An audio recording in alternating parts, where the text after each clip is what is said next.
সেই দিন পিকনিকে গিয়ে সারাদিন ভরে শুধু একের পর এক খেয়েই গেছি। পিকনিকে কি কি মেনু ছিল চলো তোমাদের সাথে শেয়ার করি। সকালের প্রথম মেনুতেই ছিল কফি, এখন এখানে কফি বানানো হচ্ছে। আর ব্রেকফাস্টে ছিল কড়াইশুঁটির কচুরি আর কাশ্মীরি আলুর দম। কচুরির টেস্টটা কিন্তু দারুণ ছিল। আর তারপরেই ছিল জয়নগরের মোয়া, আর তার সাথে ছিল একটা কমলা লেবু। কমলা লেবু হজম করতে না করতেই চলে আসলো প্রন পকোড়া আর গ্রিন চাটনি। এটা খেতে কিন্তু দারুণ ছিল।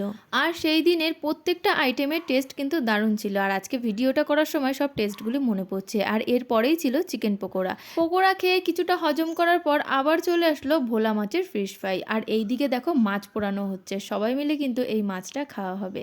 খেলায় সান্ত্বনা পুরস্কার হিসেবে পালস লজেন পেয়েছিলাম, আর এখন সেইটাও খেয়ে নিচ্ছি। তারপরে বসে গেছিলাম আমরা দুপুরের লাঞ্চে। আর দুপুরে ছিল সাদা ভাত, ভেজ ডাল, আর তারপরেই ছিল কাতলা মাছ। আর সকাল থেকে যেহেতু এত কিছু খেয়ে যাচ্ছি, ভগবানের মনে হয় সহ্য হলো না, তাই আমার থালায় দিল জল ঢেলে। তারপর আর কি নতুন করে আবারও প্লেট নিলাম। আর তারপরেই ছিল কষা কষা খাসির মাংস। আর পিকনিকের সারাদিনের ভিডিওটা কিন্তু পেজে আপলোড রয়েছে, যারা দেখোনি তারা চাইলে দেখে নিতে পারো।